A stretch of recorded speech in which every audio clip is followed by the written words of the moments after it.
BRS అధినేత కేసీఆర్ అధ్యక్షతన parliamentary party సమావేశం జరిగింది. సిద్దిపేట జిల్లా ఎర్రవల్లిలోని వ్యవసాయ క్షేత్రంలో ఈ సమావేశం జరిగింది. ఈ నెల 31 నుంచి పార్లమెంటు బడ్జెట్ సమావేశాలు ప్రారంభం కానున్నాయి. ఈ నేపథ్యంలో పార్లమెంటు సమావేశాల్లో అనుసరించాల్సిన వ్యూహంపై పార్టీ ఎంపీలకు కేసీఆర్ దిశానిర్దేశం చేశారు. బీఆర్ఎస్ అధ్యక్షుడు కేసీఆర్ అధ్యక్షతన పార్లమెంటరీ పార్టీ సమావేశం జరిగింది. ఎర్రవెల్లిలోని ఫామ్ హౌస్ లో జరిగిన సమావేశంలో రాబోయే పార్లమెంటు సమావేశాల్లో అనుసరించాల్సిన వ్యూహంపై ఎంపీలకు కేసీఆర్ దిశానిర్దేశం చేశారు. రాజ్యసభ, లోక్సభలో పార్టీ పార్లమెంటరీ నేతలు కె కేశవరావు, నామ నాగేశ్వరరావుతో పాటు రాజ్యసభ, లోక్సభ ఎంపీలు సమావేశానికి హాజరయ్యారు. సమావేశంలో పార్టీ వర్కింగ్ ప్రెసిడెంట్ కేటీఆర్, మాజీ మంత్రి హరీష్ రావు పాల్గొన్నారు. ఇదిలా ఉండగా పార్లమెంట్ బడ్జెట్ సమావేశాలు ఈ నెల 31న ప్రారంభం కానున్నాయి. ఫిబ్రవరి 9 వరకు కొనసాగుతాయి. వచ్చే లోక్సభ ఎన్నికల నేపథ్యంలో కేంద్ర ప్రభుత్వం మధ్యంతర బడ్జెట్ను ప్రవేశపెట్టనుంది. 31న బడ్జెట్ సమావేశాలు ప్రారంభమవుతుండగా ఉభయ సభలను ఉద్దేశించి రాష్ట్రపతి ద్రౌపది ముర్ము ప్రసంగిస్తారు. ఫిబ్రవరి 1న కేంద్ర ఆర్థిక మంత్రి నిర్మలా సీతారామన్ మధ్యంతర బడ్జెట్ను ప్రవేశపెడతారు. పునాది రాళ్ల నుంచి ప్రారంభమైన మెగాస్టార్ చిరంజీవి ప్రస్థానం రేపటి విశ్వంబర దాకా విజయవంతంగా సాగుతుందన్నారు మంత్రి కోమటిరెడ్డి వెంకటరెడ్డి. రక్తదానం, నేత్రదానం ద్వారా కోట్లాది మంది గుండెల్లో చిరంజీవిగా చిరస్థాయిగా నిలిచిపోయారన్నారు. చిరంజీవిని ప్రతిష్టాత్మక పద్మ విభూషణ్ అవార్డు వరించిన సందర్భంగా తెలంగాణ ప్రభుత్వం తరపున మంత్రి శుభాకాంక్షలు తెలిపారు. మంత్రితో పాటుగా సినీ నిర్మాత దిల్ రాజు చిరంజీవిని కలిసి అభినందించారు. పద్మ విభూషణ్ అవార్డు మెగాస్టార్ చిరంజీవికి రావడంతో పలువురు ప్రముఖులు శుభాకాంక్షలు తెలియజేస్తున్నారు. సోషల్ మీడియా వేదికగా అభినందనలు చెబుతున్నారు. జూబ్లీహిల్స్ లో గల చిరంజీవి ఇంటికి తెలంగాణ మంత్రి కోమటిరెడ్డి వెంకటరెడ్డి వెళ్లారు. చిరంజీవికి శాలువ కప్పి సత్కరించారు. చిరంజీవి ఆయురారోగ్యాలతో ఉండాలని మంత్రి ఆకాంక్షించారు.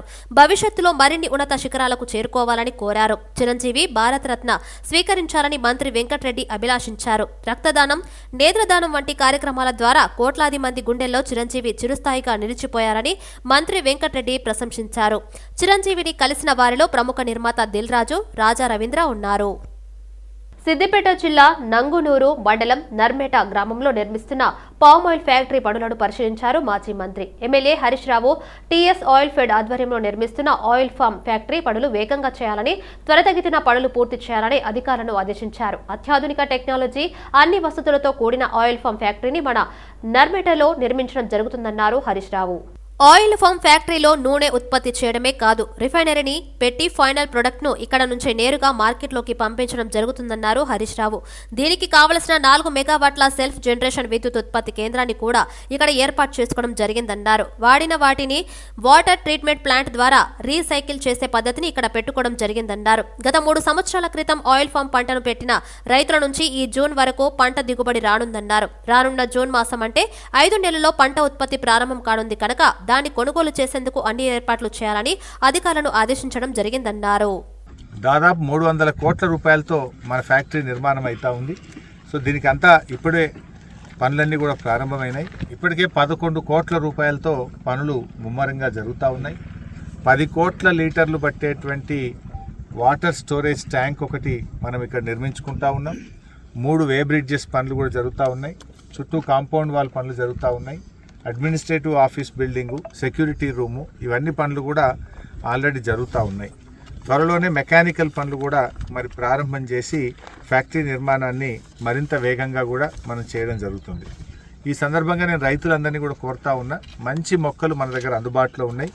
ఇంకా పెద్ద రైతులందరూ కూడా ముందుకొచ్చి ఆయిల్ పామ్ను సాగు చేయాలని, తద్వారా అధిక ఆదాయాన్ని పొందాలని చెప్పి రైతు సోదరులందరినీ కూడా కోరుతా ఉన్నా. ఆయిల్ పామ్ తప్పకుండా రైతులకు చాలా మేలు చేస్తుంది. అంతర్ పంటలు కూడా చాలా వరకు చేసుకునే అవకాశం ఉంటుంది. ఇది చీడపీడ బాధలు, వడగళ్ల వానలు, కోతుల బాధలు, ఎలాంటి బాధ లేకుండా నెల నెల పంట వచ్చేది. నెల నెల మీకు జీతం పడ్డట్టు డబ్బులు వస్తాయి. మంచి పంట రైతులకు మేలు జరగాలనేటువంటిదే నా తాపత్రయం, నా ప్రయత్నం. మరి ఇటు ఆయిల్ పామ్తో పాటు ఇంకా రైతులు నాటుకోళ్ల పెంపకం కానీ, ఇతర మల్బరీ కానీ, మరి ఇతర పంటలు కూడా అంతర్ పంటలు సాగు చేసుకోవడం ద్వారా మరింత ఆదాయాన్ని కూడా పొందే అవకాశం ఉంటుంది. ఇప్పటికే పంట కూడా చాలా బాగా వస్తూ ఉంది. కొంతమంది అయితే ఒక్కొక్క గెల 10 కేజీల వరకు కూడా మన ప్రాంతంలో వస్తుందని చెప్పి కూడా రైతులు మంచి ఫీడ్బ్యాక్ కూడా ఇస్తూ ఉన్నారు. మరి రైతులకు కూడా ఇప్పటికే ఆయిల్ పామ్ సాగు చేస్తున్న రైతుల కోసం హైదరాబాద్లోని తెలంగాణ రాష్ట్ర రోడ్డు రవాణా సంస్థ కేంద్ర కార్యాలయం బస్ భవన్లో గణతంత్ర దినోత్సవం ఘనంగా జరిగింది. సంస్థ ఎండీ వీసీ సజ్జనర్ జాతీయ పతాకాన్ని ఎగురవేసి జెండా వందనం చేశారు. ఆర్టీసీ ఉన్నతాధికారులతో కలిసి మహానీయుల చిత్రపటాలకు పూలమాలలు వేసి వారి త్యాగాలను స్మరించుకున్నారు. టీఎస్ఆర్టీసీని ఆదరిస్తున్న ప్రజలకు, సంస్థ అభివృద్ధికి నిరంతరం పాటుపడుతున్న సిబ్బందికి గణతంత్ర దినోత్సవ శుభాకాంక్షలు తెలిపారు. ఎందరో త్యాగమూర్తుల ఫలితంగా భారతదేశానికి స్వాతంత్ర్యం వచ్చిందని, ప్రతి పౌరుడు దేశ పురోభివృద్ధికి పాటుపడాలని టీఎస్ఆర్టీసీ ఎండీ సజ్జనర్ పిలుపునిచ్చారు. ఈ శుభదినాన భారత రాజ్యాంగ నిర్మాత, భారతరత్న డాక్టర్ బిఆర్ అంబేద్కర్ ని స్మరించుకోవాలన్నారు. దేశానికి గర్వకారణమైన జనగణమన జాతీయ గీత ప్రాముఖ్యతను భవిష్యత్ తరాలకు వివరించడంతో పాటు నేటి తరంలో దేశభక్తిని పెంపొందించాలనే ఉద్దేశంతో ప్రతిరోజు ఉదయం 11 గంటలకు బస్ భవన్లో జాతీయ గీతాలాపన చేస్తున్నామని చెప్పారు. దేశానికే ఆదర్శంగా నిలిచే ఈ మహోత్తర కార్యక్రమాన్ని జోన్, ఆర్ఎం కార్యాలయాలతో పాటు డిపోలకు విస్తరించాలని టీఎస్ఆర్టీసీ యాజమాన్యం నిర్ణయించిందని తెలిపారు. మహాలక్ష్మి మహిళలకు ఉచిత బస్సు సౌకర్య పథకాన్ని రాష్ట్ర ప్రభుత్వం ప్రకటించిన 48 గంటల్లో సమర్థవంతంగా సంస్థ అమలు చేసిందని గుర్తు చేశారు.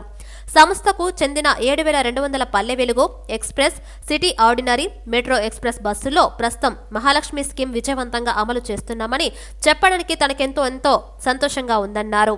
డిసెంబర్ 9 నుంచి ఇప్పటి వరకు 11 కోట్ల మందికి పైగా మహిళా ప్రయాణికులను సురక్షితంగా గమ్యస్థానాలకు చేర్చామని, ఈ స్కీమ్ను ప్రతిరోజు సగటున 27 లక్షల మంది మహిళలు వినియోగించుకుంటున్నారని తెలిపారు. టీఎస్ఆర్టీసీ అధికారులు, సిబ్బంది చిత్తశుద్ధి, నిబద్ధతతో పనిచేస్తుండటం వల్లే ఇది సాధ్యమవుతుందన్నారు. రాజ్యాంగ విలువల ప్రకారం బతకడం కోసం నిర్ణయం తీసుకోవడం మంచి విధానమన్నారు ఎమ్మెల్సీ కోదండరాం. ఈ రాజ్యాంగం పనికిరాదు అని కొందరు అనుకుంటున్నారని, కొత్త రాజ్యాంగం రాసుకోవాలని చూస్తున్నారని అన్నారు. ఏ విలువల కోసం పోరాటం చేశామో అని రాజ్యాంగంలో పొందుపరచారని వెల్లడించారు. బ్రిటిష్ పాలకులను ఎదిరించిన ప్రతీక రాజ్యాంగమని అన్నారు. స్వాతంత్ర్యం తర్వాత అందరం సమానమని భావించామన్నారు. అసమానతలు పోయి సమానత్వంతో అందరూ బ్రతకాలి అని రాజ్యాంగంలో రాసుకున్నట్లు వెల్లడించారు. సమాన అవకాశాలు, హక్కులు, రక్షణ ఉండాలని రాజ్యాంగం సూచిస్తుందన్నారు. ప్రభుత్వం పూనుకొని సమాన ఆర్థిక అవకాశాలు కల్పించాలని రాజ్యాంగం ప్రకటించిందన్నారు. చాలా మంది రాజ్యాంగం మార్చాలని అనవచ్చని, కేసీఆర్ కూడా రాజ్యాంగం మార్చాలని అన్నాడన్నారు. చైనా, సింగపూర్లలో ఉన్న నియంతృత్వ పాలన ఉండాలని చూస్తున్నారన్నారు. అందరం దేవుణ్ణి మొక్కుతాం, సమాజ మార్పు దానంతటా అదే జరుగుతుంది అనుకుంటే జరగదన్నారు. గద్దర్ చనిపోయే ముందు రాజ్యాంగంలోని ఆదేశిక సూత్రాలు, ప్రాథమిక హక్కులు ఆచరణలోకి వస్తే పూర్తి సమానత్వం వచ్చినట్లు అన్నారు. తెలంగాణ ఉద్యమమంతా రాజ్యాంగ విలువల ప్రకారం జరిగిందన్నారు. ఆ రోజు బ్రిటిష్ పాలకులను ఎదిరించడము ఆ విలువలకు అది ప్రతీక. అందుకనే మనం ఈ రాజ్యాంగం కావాలని కోరుకుంటున్నాం. రెండవది కారణం ఏంటంటే, ఈ రాజ్యాంగం వచ్చిన తర్వాత మనుషులందరూ సమానమని ప్రకటించి, అంతవరకు మనం కాదు.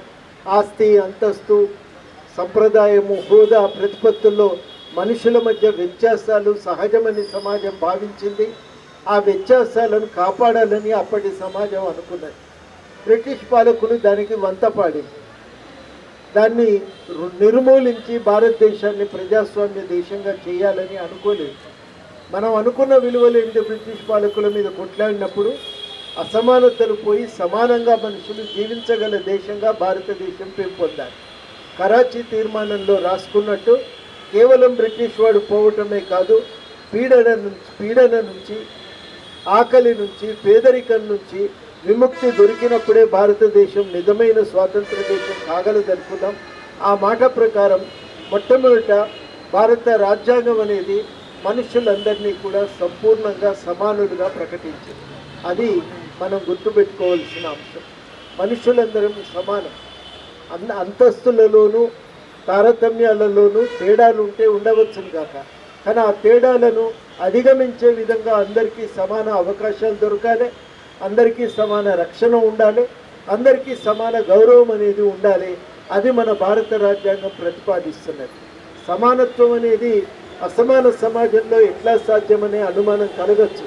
దేశ ప్రజలందరికీ గణతంత్ర దినోత్సవ శుభాకాంక్షలు తెలిపారు బీజేపీ ఎంపీ లక్ష్మణ్. ప్రజాస్వామ్యానికే మాతృమూర్తి భారతదేశమని అన్నారు. అంబేద్కర్ ఆశయాలను మోదీ అనుసరిస్తున్నారన్నారు. రాజ్యాంగబద్ధంగా పాలన కొనసాగిస్తూ అనేక సంక్షేమ పథకాలను చిట్ట చివరి వ్యక్తికి అందే వరకు కృషి చేస్తున్నారన్నారు. కరోనా, ఉక్రెయిన్ యుద్ధ పరిస్థితుల సమయంలో కూడా సమర్థవంతంగా పాలన కొనసాగించారన్నారు.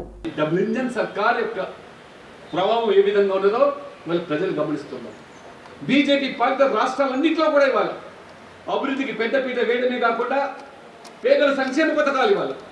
ఉజ్వల గ్యాస్ కానివ్వండి, స్వచ్ఛ భారత్ పేరు మీద టాయిలెట్స్ కానివ్వండి, ఇవాళ ప్రధానమంత్రి స్వనిధి పేరు మీద వీధి వ్యాపారుల కోసం వారికి నామమాత్రం యొక్క మరి వడ్డీతో రుణాలు కల్పించడం, ప్రధానమంత్రి విశ్వకర్మ పేరు మీద ఇవాళ ఏ చేతి వృత్తుల మీద కుల వృత్తుల మీద ఆధారపడి జీవించేటువంటి కమ్మరి, కుమ్మరి, వడ్రంగి, చాకలి, మంగలి ఇలాంటి ఆ పేద వర్గాలకు ఇటువంటి బృహత్తమైన పథకాలు ప్రవేశపెట్టి వాళ్ళు ఆదుకుంటా ఉంటే ఎంతసేపు ఇవాళ ఉచితాల పేరు మీద, గ్యారంటీల పేరు మీద ఈ పేదవాళ్ళను మోసపుచ్చడమే తప్పితే వాళ్ళ జీవితాల్లో వెలిగి నింపినటువంటి పాపాన పోయినటువంటి పార్టీలు, ప్రభుత్వాలు.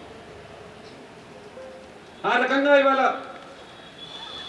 మోదీ గారి యొక్క అభివృద్ధి, ఇవాళ పేదల సంక్షేమం, ఈ రెండు సమపాలలో రెండు కళ్ళ మాదిరిగా సమ దృష్టితో ఒక సామాజిక న్యాయం పేరు మీద ఇవాళ మోదీ గారి ప్రభుత్వం సబ్కా సాత్ సబ్కా వికాస్ అన్నప్పుడు ఈ సమాజంలో ఉన్నటువంటి అన్ని వర్గాలు ఇవాళ ఎస్సీ, ఎస్టీ, బీసీ అగ్రవర్ణాల్లో ఉన్న పేదలకు కూడా 10% రిజర్వేషన్ కల్పించి ఆదుకున్నటువంటి మహానుభావులు. ఇవాళ రాజ్యాంగపరమైనటువంటి హోదాలో 70 సంవత్సరాల స్వాతంత్ర దేశంలో మొదటిసారి ఒక ఆదివాసీ మహిళకు ఇవాళ అత్యున్నతమైనటువంటి రాష్ట్రపతి పదవి ఇవాళ మోదీ గారి ప్రభుత్వం కల్పించారు. మీరు చూస్తున్నారు ఇవాళ ప్రపంచంలోని ఎన్నో దేశాలు రాజ్యాంగాన్ని అనేకసార్లు మార్చుకున్నాయని, చెక్కు చెదరని భారత రాజ్యాంగాన్ని అందించిన ఘనత బాబాసాహెబ్ అంబేద్కర్ దేనని బీజేపీ జాతీయ ప్రధాన కార్యదర్శి ఎంపీ బండి సంజయ్ పేర్కొన్నారు. ప్రపంచంలో అత్యున్నత ప్రజాస్వామ్యానికి భారత్ తల్లిగా విరసిల్లుతుందంటే అది రాజ్యాంగం వల్లేనని తెలిపారు. గణతంత్ర దినోత్సవ వేడుకల్లో భాగంగా బండి సంజయ్ ఎంపీ కార్యాలయంలో త్రివర్ణ పతాకాన్ని ఆవిష్కరించారు. తెలంగాణ ప్రజలకు గణతంత్ర శుభాకాంక్షలు తెలిపారు. అనంతరం కరీంనగర్లోని పరేడ్ మైదానంలో గణతంత్ర దినోత్సవ వేడుకలకు హాజరైన బండి సంజయ్కు అధికారులు స్వాగతం పలికారు.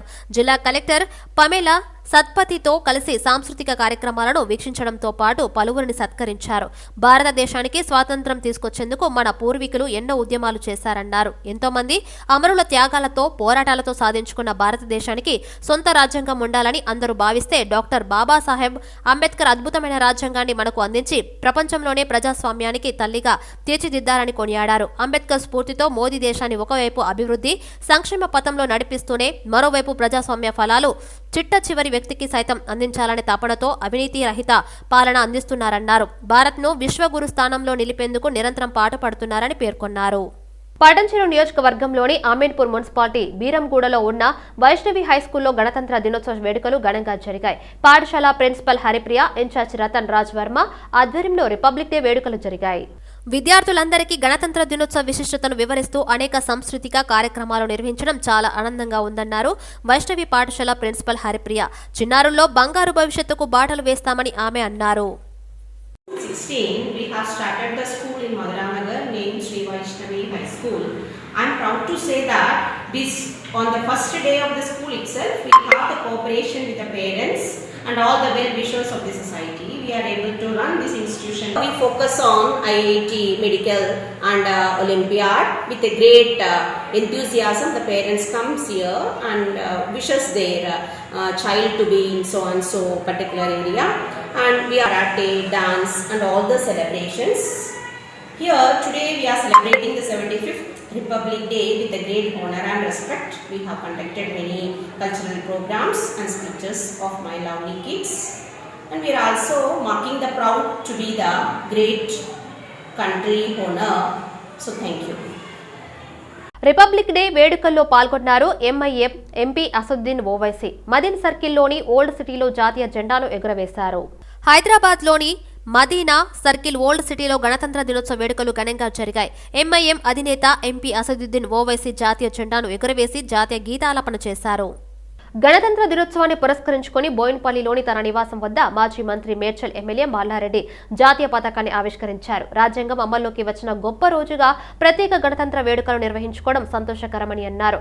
మాజీ ముఖ్యమంత్రి కేసీఆర్ తెలంగాణ రాష్ట్రాన్ని దేశంలోనే ఆదర్శవంతంగా రాష్ట్రంగా తీర్చిదిద్దారన్నారు. పేద ప్రజలకు కావాల్సిన మౌలిక కనీస సదుపాయాలను కల్పించిన ఘనత మాజీ ముఖ్యమంత్రి కేసీఆర్కి దక్కుతుందని వెల్లడించారు. సందర్భంగా దేశ ప్రజలందరికీ కూడా శుభాకాంక్షలు. ఎందుకంటే ఈరోజు చాలా సంతోషం. ఎందుకంటే గత 10 సంవత్సరాల సంది కూడా మన మాజీ సీఎం కేసీఆర్ గారు ఏదైతే గాంధీ మహాత్ముడు కలలు కన్నడో అన్ని గ్రామాలు కూడా ఆదర్శ గ్రామాలు కావాలి, అన్ని గ్రామాలు కూడా అభివృద్ధి చెందాలని చెప్పి ఏదైతే కలలు కన్నాడో ఆ కళలు నిజం చేసిన ఘనత మన దేశంలోనే ఏకైక మాజీ సీఎం మన కేసీఆర్ గారు. ఎందుకంటే ఈరోజు గ్రామంలో ఎక్కడ ఏ గ్రామంలోకి పోయినా 12,769 గ్రామాలకు పోతే ప్రతి గ్రామంలో కూడా డంపింగ్ యార్డ్ కానీ, గ్రేవ్ యార్డ్ కానీ, హరితారం కానీ, క్రీడా మైదానం కానీ, ఒక ట్యాంకర్ కానీ, ఒక ట్రాలీ కానీ, మంచిగా తాగునీరు కానీ, సాగునీరు కానీ, కరెంటు కానీ ఇవన్నీ చేసిన ఘనత దేశంలో తెలంగాణలో సీఎం మాజీ సీఎం కేసీఆర్ గారు. చాలా సంతోషం. గణతంత్ర దినోత్సవ వేడుకల్లో హైదరాబాద్ మెట్రో రైలు ఎండీ ఎన్వీఎస్ రెడ్డి పాల్గొన్నారు. జాతీయ పతాకాన్ని ఎగురవేసి సిబ్బందికి, వారి కుటుంబ సభ్యులకు శుభాకాంక్షలు తెలిపారు. మన దేశంలోని గొప్ప స్వాతంత్ర సమరయోధుల పోరాటాలు, త్యాగాలను స్మరించుకున్నారు. హైదరాబాద్ నగరంలోని వివిధ ప్రాంతాల నుంచి ఎయిర్పోర్టు కనెక్టివిటీతో సహా 70 కిలోమీటర్ల పొడవైన హైదరాబాద్ మెట్రో రైలు 2వ దశ విస్తరణ ప్రతిపాదనలకు ముఖ్యమంత్రి రేవంత్ రెడ్డి ఆమోదం తెలిపారని ఎన్వీఎస్ రెడ్డి తెలిపారు. ఈ ప్రతిపాదనలు రాష్ట్ర రాజధానిలో సమాజంలోని అన్ని వర్గాలకు మెట్రో రైలు సేవలను అందిస్తాయన్నారు. పెట్టుబడులకు ఆకర్షణీయమైన ప్రపంచ గమ్యస్థానంగా హైదరాబాద్ ఆవిర్భవించడంలో కూడా ముఖ్యమైన పాత్ర పోషిస్తాయన్నారు. In the software sector, we made tremendous achievement. We did even better than many of the developed countries. And now we realized our Prime Minister Modi ji has given a clarion call that unless and until you have this Atmanirbhar Bharat, unless and until you achieve, even in the manufacturing sector, independence, the dependence on imports will have to reduce. The country will not really progress. So that's how the emphasis is now on the manufacturing sector. With the manufacturing sector and the software sector, the country is today the fastest growing major economy on earth. And this kind of a progress, if we keep achieving for the next 2 or 3 decades, India will definitely become a developed country. And along with prosperity, we must realize we are at initial levels of prosperity and we are at initial levels of urbanization. While the country is only between 30-35% urbanization and our Telangana state is about 40% urbanization. Even the backward countries have already crossed 50% urbanization. If this kind of an urbanization takes place and the prosperity levels keep increasing, imagine what's going to happen in the Indian cities. Indian cities actually, we are sitting on a powder keg.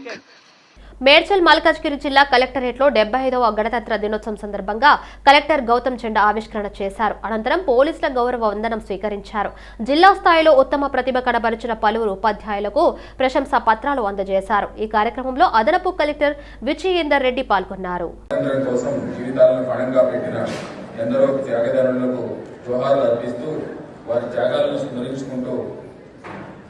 జిల్లా ప్రగతి పథంలో ముందుకు సాగుతుందని వినమ్రంగా తెలుపుకుంటున్నారు.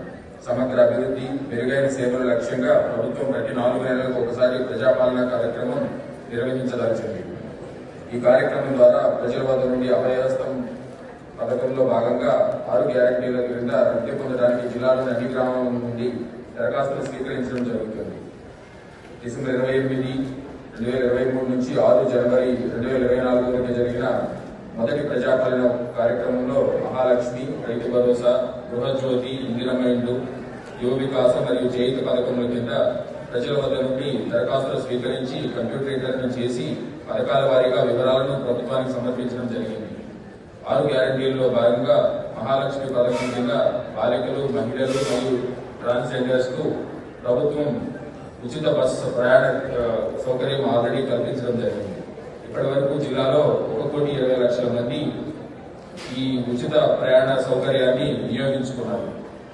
పేదలకు మెరుగైన వైద్య సేవల సదుపాయాల విషయంలో ఏ వ్యక్తి ప్రాణాలు కోల్పోకూడదని ప్రజల ఆరోగ్య భద్రతకు అత్యంత ప్రాధాన్యత ఇచ్చిన రాష్ట్ర ప్రభుత్వం రాజీవ్ ఆరోగ్యశ్రీ అనే పథకాన్ని తిరిగి ప్రస్తుత అవసరాలకు తగ్గట్టుగా సేవలను మరింత విస్తృతపరిచే ఉద్దేశంతో 10 లక్షల రూపాయల వరకు ఉచిత వైద్యం పొందేలా కొత్త పథకాన్ని ప్రారంభించడం జరిగింది. తెలంగాణ డీజీపీ కార్యాలయంలో రిపబ్లిక్ డే వేడుకలు ఘనంగా జరిగాయి. కార్యాలయంలోని వివిధ విభాగాల ఉద్యోగులు, ఇతర సిబ్బంది ఈ కార్యక్రమంలో పాల్గొన్నారు. డైరెక్టర్ జనరల్ ఆఫ్ పోలీస్ కార్యాలయంలో రిపబ్లిక్ దినోత్సవ వేడుకలు ఘనంగా నిర్వహించారు. రైల్వేస్ మరియు road safety additional DGP Mahesh Bhagwat police సిబ్బంది గౌరవ వందనం స్వీకరించారు. జాతీయ జెండాను ఎగురవేసి వందన సమర్పణ చేశారు. DIG coordination doctor Gajarao Bhupal, DGP కార్యాలయంలోని వివిధ విభాగాల ఉద్యోగులు, ఇతర సిబ్బంది ఈ కార్యక్రమంలో పాల్గొన్నారు.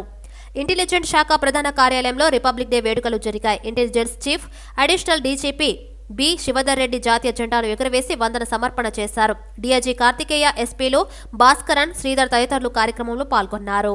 పోలీస్ హౌసింగ్ కార్పొరేషన్లో కార్పొరేషన్ ఎండీ ఐజీపీ ఎం రమేష్ జెండా ఎగురవేసి వందన సమర్పణ చేశారు. పోలీస్ హౌసింగ్ కార్పొరేషన్ ఉద్యోగులు మెరుగుగా పనిచేసి సంస్థకు మంచి పేరు తేవాలని ఎండీ రమేష్ అన్నారు. త్వరలో పగడ్బందీ ప్రణాళికతో ముందుకు వెళ్లాలని, సాంకేతికతను సద్వినియోగం చేసుకోవాలని ఉద్యోగులకు సూచించారు. ఈ సందర్భంగా ఉత్తమ ప్రతిభ కనబరిచిన ఉద్యోగులకు ప్రశంసా పత్రాలను అందజేశారు. ప్రభుత్వాలు ఎన్ని మారినా మహిళలకు రక్షణ కల్పించడంలో విఫలమవుతున్నారని సినీ హీరో సుమన్ అన్నారు. పిల్లలకు చిన్ననాటి నుంచి చదువులతో పాటు తనను తాను రక్షించుకునేందుకు కరాటీ మార్షల్ ఆర్ట్స్ పట్ల అవగాహన కల్పించాలని సుమన్ తెలిపారు. శరలింగంపల్లి నియోజకవర్గంలోని మయూరి నగర్లో ఏర్పాటు చేసిన ఇంటర్నేషనల్ తైకా మార్షల్ ఆర్ట్స్ అకాడమీని హీరో సుమన్ ప్రారంభించారు. స్వాతంత్ర దినోత్సవం, రిపబ్లిక్ డే దినాలలోనే కాకుండా మిగిలిన రోజుల్లో కూడా దేశభక్తి చూపించాలన్నారు. ప్రభుత్వాలు ఇచ్చిన మేనిఫెస్టోను పూర్తి స్థాయిలో అమలు చేయాలని, అప్పుడే రాజకీయాల పట్ల ప్రజలకు గౌరవం పెరుగుతుందన్నారు. 75వ రిపబ్లిక్ డే సందర్భంగా ఆయన జెండా ఎగురవేశారు. అనంతరం పిల్లలకు బహుమతులు ప్రదానం చేశారు. ఈ కార్యక్రమంలో సుమన్ తో పాటు మార్షల్ కోచ్లు, తల్లిదండ్రులు, పిల్లలు పాల్గొన్నారు. సో దీన్ని కూడా మనం అంతుపేయాలంటే దీనికి కూడా కఠినమైన శిక్ష రావాలి. సింగపూర్ లో డ్రగ్స్ లేదే, వాళ్ళు కూడా మనుషులే కదా, ఎందుకు రావట్లేదు? కఠినమైన శిక్ష లేదు కాబట్టి డ్రగ్స్ వాడు డ్రగ్స్ పంపుతూనే ఉన్నాడు. పిల్లలకు పాప వాళ్ళకి అవేర్నెస్ తెలియదు, చిన్న వయసులోనే డ్రగ్స్ తీసుకుంటున్నారు. కొందరేమో డ్రగ్స్ తీసుకుంటే ప్రాబ్లం పోతుంది అంటారు. ప్రాబ్లం ఎక్కడ పోతుంది? అక్కడే ఉంటుంది. తాత్కాలికంగా పోతుంది ప్రాబ్లం తల నుంచి, మళ్ళీ అక్కడే ఉంటుంది.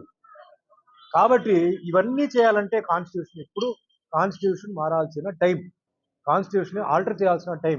అంతేగాని ఇలాగే కొనసాగుతుంటే పెద్ద పెద్ద విఐపి వాళ్ళు బాగానే ఉంటారు, మధ్యవర్తులు, చిన్న పాపం పేదవాళ్ళు ఇంకా సఫర్ అవ్వాల్సింది. సరే, ఇది ఎప్పుడు అవుతుంది మనకు తెలియదు. అప్పుడు దాకా మనం సఫర్ అవుతూ ఉండాలా? కాదు.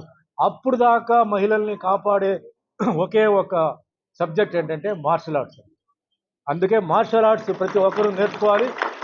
మనం వేరే వాళ్ళ మీద డిపెండ్ అవ్వద్దు, మీ పక్క ఇంటి వాళ్ళ మీద డిపెండ్ అవ్వద్దు, ఎదురింటి మీద డిపెండ్ అవ్వద్దు, వెనకింటి వాళ్ళకి డిపెండ్ అవ్వద్దు. మీ పిల్లలకి మీరు మార్షల్ ఆర్ట్ నేర్పించండి, ముఖ్యంగా మహిళలకు నేర్పించండి.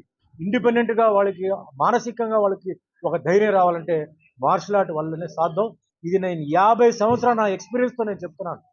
మనసులో ధైర్యం రావాలంటే మార్షల్ ఆర్ట్స్. ఈ రోజు నేను ఎవరికి భయపడాల్సిన అవసరం లేదు.